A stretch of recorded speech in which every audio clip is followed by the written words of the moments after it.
Okay, first grade, we are going to read the last chapter, chapter 12 in Wind in the Willows. The title of this chapter is The Return of Ulysses, or Ulysses, depending on how you'd like to pronounce it.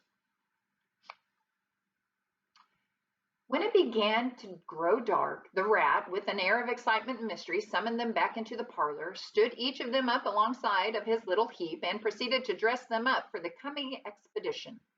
He was very earnest and thoroughgoing about it, and the affair took quite a long time. First, there was a belt to go round each animal, and then a sword to be stuck into each belt, and then a cutlass on the other side to balance it. Then a pair of pistols, a policeman's truncheon, several sets of handcuffs, some bandages and sticking plaster, and a flask and a sandwich in case. The badger laughed good-humoredly and said, "All right, Ratty, it amuses you and it doesn't hurt me. I'm going to do all I've got to do with this here stick." But the rat only said, "Please, Badger, you know I shouldn't like you to blame me afterwards and say I had forgotten anything." When all was quite ready, the badger took a dark lantern in one paw, grasped his great stick with the other, and said, "Now then, follow me. Mole first, 'cause I'm very pleased with him. Rat next, Toad last. And look here, Toady, don't you chatter so much as usual, or you'll be sent back as sure as fate." The toad was so anxious not to be left out that he took up the inferior position assigned to him without a murmur, and the animals set off. The badger led them along by the river for a little way, and then suddenly swung himself over the edge into a hole in the river bank, a little above the water. The mole and rat followed silently, swinging themselves successfully into the hole as they had seen the badger do. But when it came to Toad's turn, of course, he managed to slip and fall into the water with a loud splash and a squeal of alarm. He was hauled out by his friends, rubbed down and wrung out hastily, comforted, set on his legs, but the badger was seriously angry and told him that the very next time he made a fool of himself, he would most certainly be left behind. So at last they were in the secret passage, and the cutting out expedition had really begun. It was cold and dark and damp and low and narrow, and poor Toad began to shiver, partly from the dread of what might be before him, and partly because he was wet through. The lantern was far ahead, and he could not help lagging behind a little in the darkness. Then he heard the rat call out warningly, "Come on, Toad!" And a terror seized him of being left behind alone in the darkness, and he came on with such a rush that he upset the rat into Mole and the mole into the badger. And for a moment all was confusion. The badger thought they were being attacked from behind, and as there was no room to use a stick or a cutlass, he drew a pistol and was on the point of putting a bullet into Toad. When he found out what had really happened, he was very angry indeed and said, "Now this time that tiresome Toad shall be left behind." But Toad whimpered, and the other two promised that they would be answerable for his good conduct, and at last the badger was pacified, and the procession moved on, only this time the rat brought up the rear with a firm grip on the shoulder of Toad. So they groped and shuffled along, with their ears pricked up and their paws on their pistols, till at last the badger said, "We ought to by now be pretty nearly under the hall." Then suddenly they heard, far away as it might be, and yet apparently nearly over their heads, a confused murmur of sound, as if people were shouting and cheering and stamping on the floor and hammering on tables. The toad's nervous terrors all returned, but the badger only remarked placidly, "They are doing it, the weasels." The passage now began to slope upwards. They groped onward a little further, and then the noise broke out again, quite distinct this time, and very close above them. "Hooray! Hooray! Hooray!" they heard, and the stamping of little feet on the floor and the clinking of glasses as little fists pounded on the table. "What a time they're having," said the badger. "Come on." They hurried along the passage till it came to a full stop, and they found themselves standing under the trap door that led up into the butler's pantry. Such a tremendous noise was going on in the banqueting hall that there was little danger of being overheard. The badger said, "Now, boys, all together," and the four of them put their shoulders to the trapdoor and heaved it back. Hoisting each other up, they found themselves standing in the pantry, with only a door between them and the banqueting hall, while their unconscious enemies were carousing. The noise, as they emerged from the passage, was simply deafening. At last, as the cheering and hammering slowly subsided, a voice could be made out saying, "Well, I do not propose to detain you much longer," great applause, "but before I resume my seat," renewed cheering, "I should like like to say one word about our kind host, Mr. Toad. We all know Toad. Great laughter. Good Toad, modest Toad, honest Toad, shrieks of merriment. Only just let me get at him, muttered Toad, grinding his teeth. Hold hard a minute, said the Badger, restraining him with difficulty. Get ready, all of you. Here they are coming up into the butler's pantry from the secret door. Something's about to happen.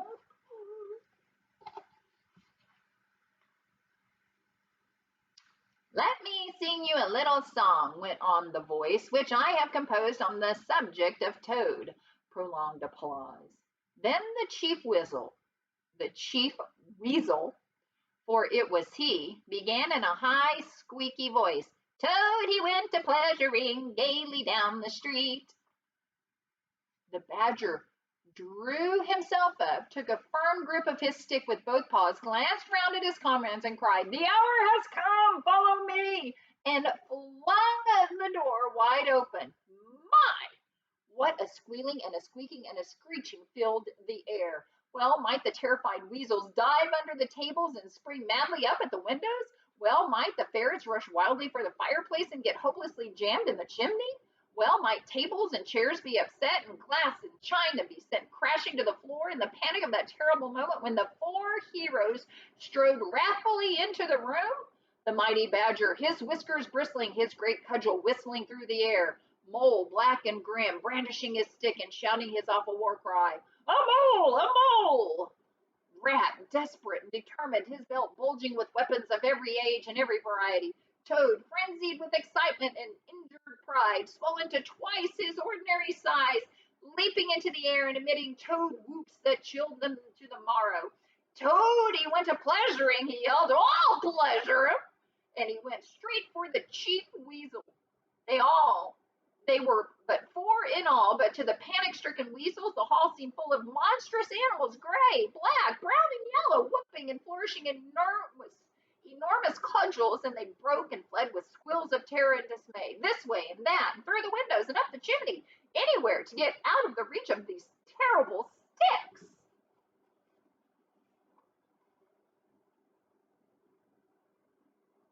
There they are, attacking those weasels.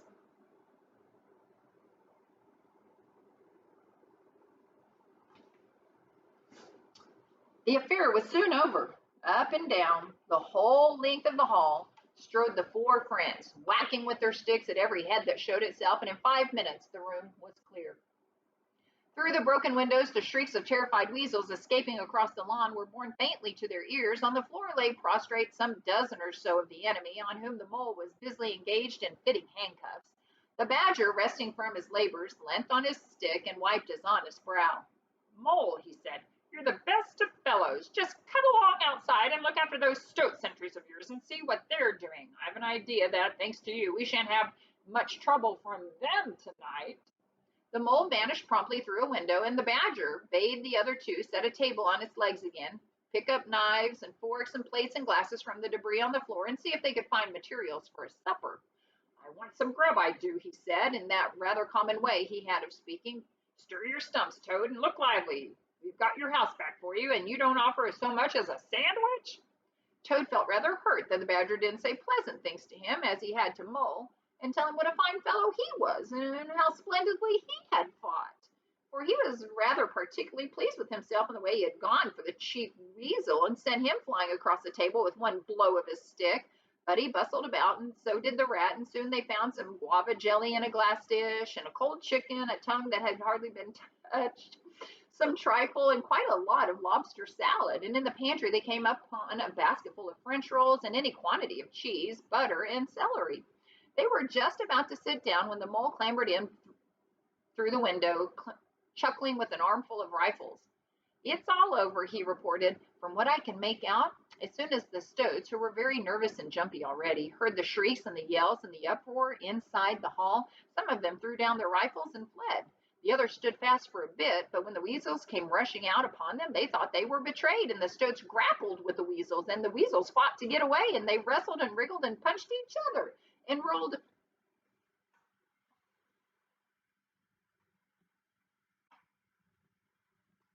and rolled, punched each other, punched each other, and rolled over and over till most of them rolled into the river.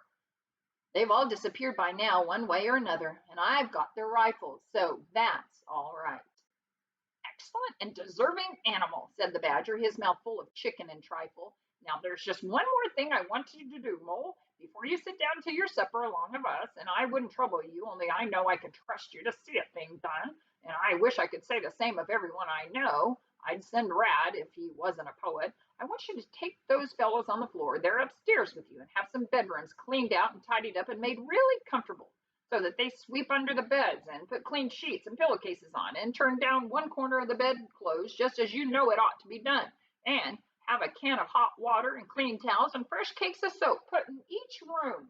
And then you can give them lickings apiece if it's any satisfaction to you, and put them out by the back door. We shan't see any more of them, I fancy. And then come along and have some of this cold tongue. It's first rate. I'm very pleased with you, Mole. The good-natured Mole picked up a stick, formed his prisoners up in a line on the floor, gave them the order, quick march, and led his squad off to the upper floor. After a time, he reappeared again, smiling, and said that every room was ready and as clean as a new pin. And I didn't have to lick them either, he added. I thought on the whole they had licking enough for one night, and the weasels, whom I put the point to them, quite agreed with me and said they wouldn't think of troubling me. They were very penitent and said they were extremely sorry for what they had done, but it was all the fault of the chief weasel and the stoats, and if ever they could do anything for us at any time to make up, we had only got to mention it. So I gave them a roll apiece and let them out at the back, and off they ran as hard as they could. Then the Mole pulled his chair up to the table and pitched into the cold tongue, and Toad, like the gentleman he was, put all his jealousy from him and said heartily, "Thank you kindly, dear Mole, for all your pains and trouble tonight, and especially for your cleverness this morning." The badger was pleased at that and said, "There spoke my brave Toad." So they finished their supper in great joy and contentment, and presently retired to rest between clean sheets, safe in Toad's ancestral home, won back by matchless valor, consummate strategy, and a proper handling of sticks. The following morning, Toad, who had overslept himself as usual, came down to breakfast disgracefully late, and found on the table a certain quantity of eggshells, some fragments of cold and leathery toast, a coffee pot 3/4 empty, and really very little else, which did not tend to improve his temper, considering that, after all, it was his own house. Through the French windows of the breakfast room, he could see that Mole and the Water Rat, sitting in the wicker chairs out on the lawn, evidently telling each other stories, roaring with laughter and kicking their short legs up in the air. The Badger, who was in an armchair and deep in the morning paper, merely looked up and nodded when Toad entered the room. But Toad knew his man, so he sat down and made the best breakfast he could, merely observing to himself that he could get square with the others sooner or later. When he had nearly finished, the Badger looked up and remarked rather shortly, "I'm sorry, Toad, but I'm afraid there's a heavy morning's work in front of you. You see, we really ought to have a banquet at once to celebrate this affair. It's expected of you. In fact, it's the rule." Oh, all right," said the Toad readily. "Anything to oblige, though why on earth you should want to have a banquet in the morning I cannot understand. But you know I do not live to please myself, but merely to find out what my friends want, and then try and arrange it for them, you dear old Badger." "Don't pretend to be stupider than you really are," replied the Badger crossly, "and don't chuckle and splutter in your coffee while you're talking. It's not manners. What I mean is, the banquet be at night, of course, but the invitations will have to be written and got off at once, and you've got to write them. Now sit down at that table. There's a stack of letter paper on it with Toad Hall at the top in blue and gold, and write invitations to all our friends, and if you stick to it, we shall get them out before luncheon, and I'll bear a hand too. Take my share of the burden. I'll order the banquet." What? Cried Toad, dismayed. Me stop indoors and write a lot of rotten letters on a jolly morning like this when I want to go around my property and set everything and everybody to rights and swagger about, enjoy myself? Certainly not. I'll see you. Stop a minute, though. Why, of course, dear Badger. What is my pleasure convenience compared with that of others? You wish it done, and it shall be done. Go, Badger, order the banquet, order what you like, then join your young friends outside in their innocent mirth, oblivious of me and my cares and toils. I sacrifice this fair morning on the altar of duty and friendship. The Badger looked at him very suspiciously, but Toad's frank, open countenance made it difficult to suggest any unworthy motive in this change of attitude. He quitted the room, accordingly, in the direction of the kitchen, and as soon as the door had closed behind him, Toad hurried to the writing table. A fine idea had occurred to him while he was talking. He would write the invitations, and he would take care to mention the leading part he had taken in the fight, and how he had laid the chief weasel flat, and he would hint at his adventures and what a career of triumph he had to tell about. And on the flyleaf, he would give some sort of program of entertainment for the evening, something like this, as he sketched it out in his head.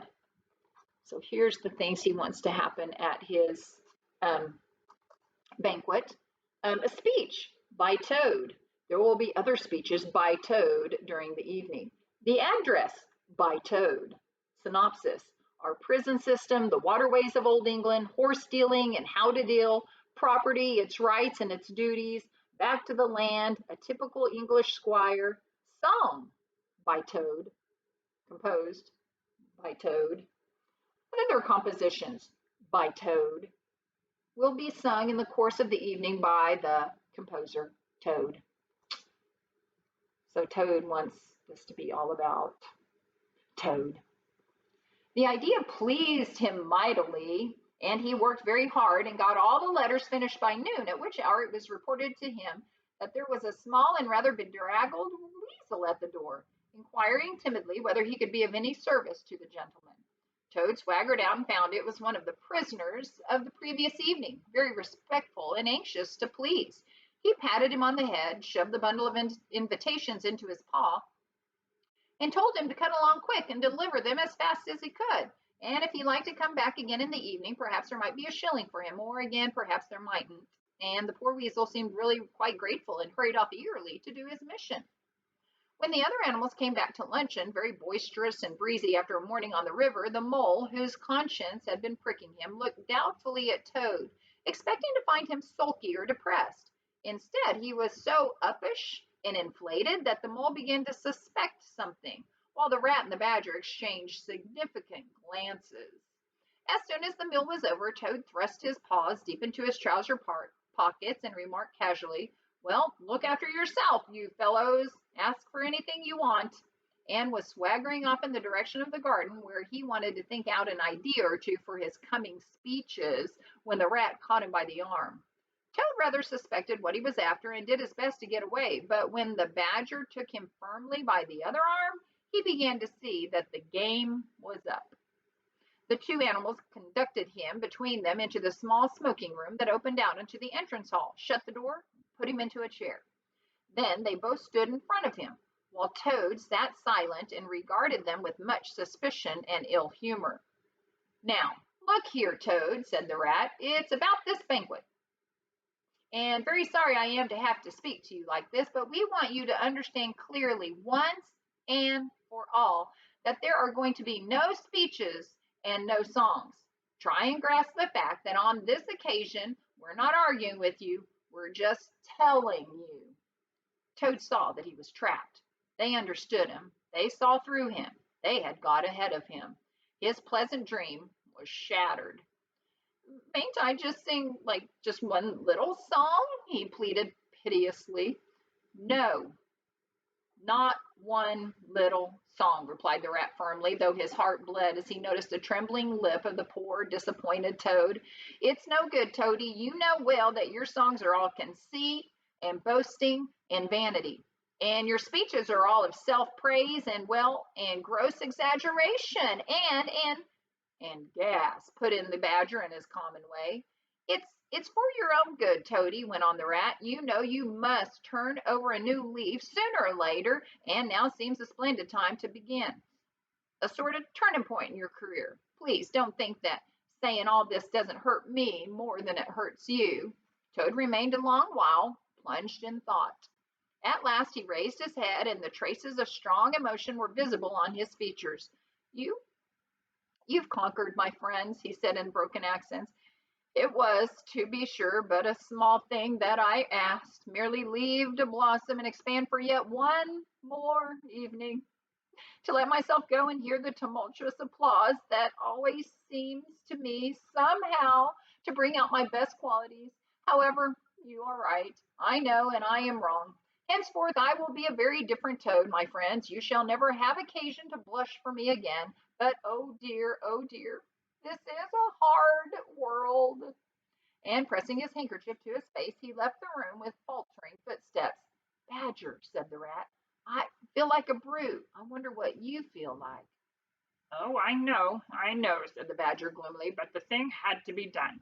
This good fellow has got to live here and hold his own and be respected. Would you have him a common laughing stock, mocked and jeered by stoats and weasels? Of course not, said the rat. And talking of weasels, it's lucky we came upon that little weasel just as he was setting out with Toad's invitations. I suspected something from what you told me and had a look at one or two, and they were simply disgraceful. I confiscated the lot, and the good mole is now sitting in the blue boudoir filling up plain, simple invitation cards. At last the hour for the banquet began to draw near, and Toad, who on leaving the others had retired to his bedroom, was still sitting there, melancholy and thoughtful. His brow resting on his paw, he pondered long and deeply. Gradually his countenance cleared, and he began to smile, long, slow smiles. Then he took to giggling in a shy, self-conscious manner.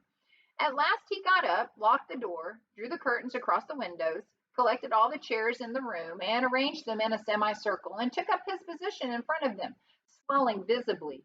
Then he bowed, coughed twice, and letting himself go with uplifted voice, he sang to the enraptured audience that his imagination so clearly saw. Toad's last little song.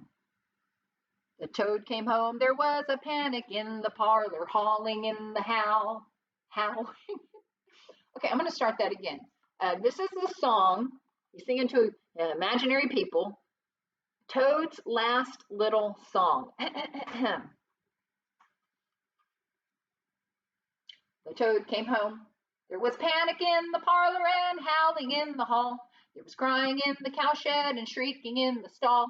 When the toad came home, when the toad came home, there was smashing in of window and crashing in of door. There was chivying of weasels that fainted on the floor. When the toad came home, when the toad came home, bang go the drums, the trumpeters are tooting, and the soldiers are saluting, and the cannon they are shooting, and the motor cars are hooting when Toad as the hero comes home.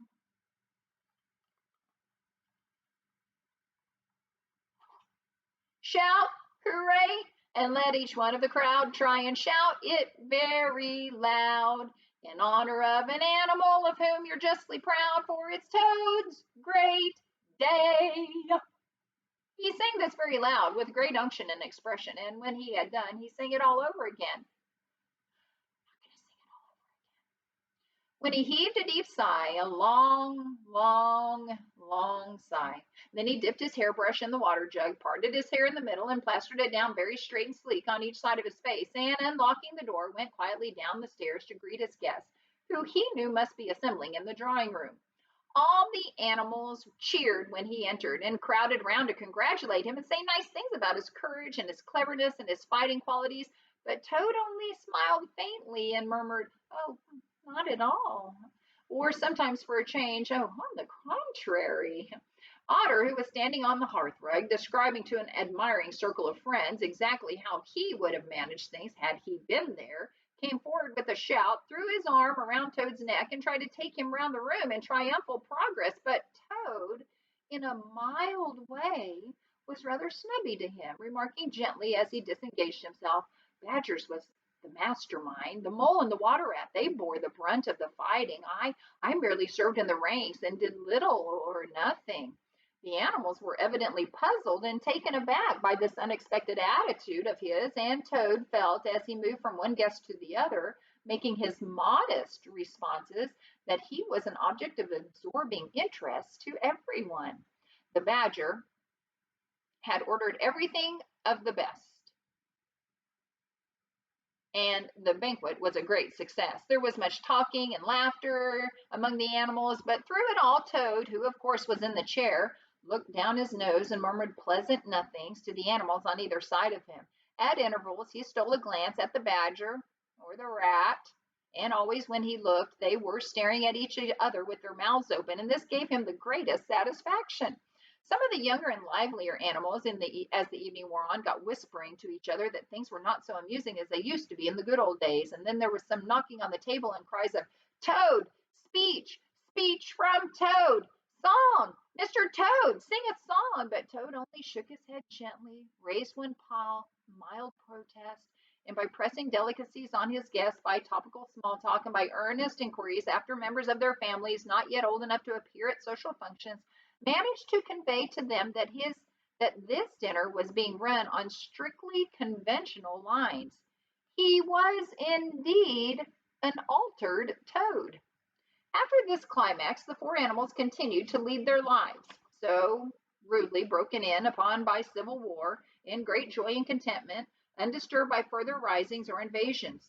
Toad, after due consultation with his friends, selected a handsome gold chain and locket set with pearls, which he dispatched to the jailer's daughter with a letter that even the Badger admitted to be modest, grateful, and appreciative, and the engine driver in his turn was properly thanked and compensated for all his pains and trouble.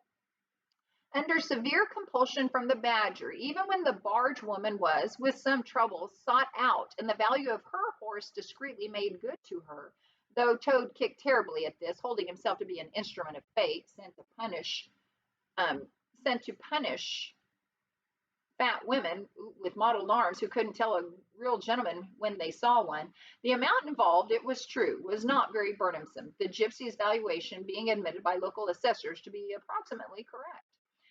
Sometimes, in the course of long summer evenings, the friends would take a stroll together in the wild wood, now successfully tamed by so far as they were concerned, and it was pleasing to see how respectfully they were greeted by the inhabitants, and how the mother weasels would bring their young ones to the mouths of their holes and say, pointing, "Oh, look, baby, there goes the great Mr. Toad. Oh, that's the gallant water rat, a terrible fighter, walking along with him. Oh, and yonder comes the famous Mr. Mole, of whom you so often have heard your father tell."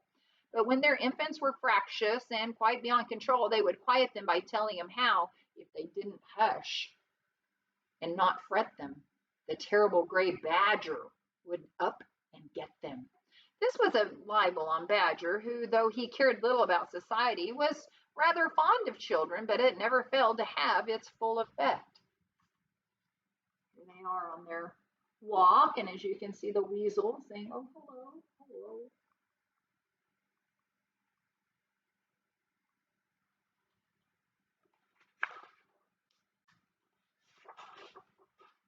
Ah, you guys, I read that last line. This was the base libel on Badger, who, though he cared little about society, was rather fond of children, but it never failed to have its full effect. And then I went to turn the page.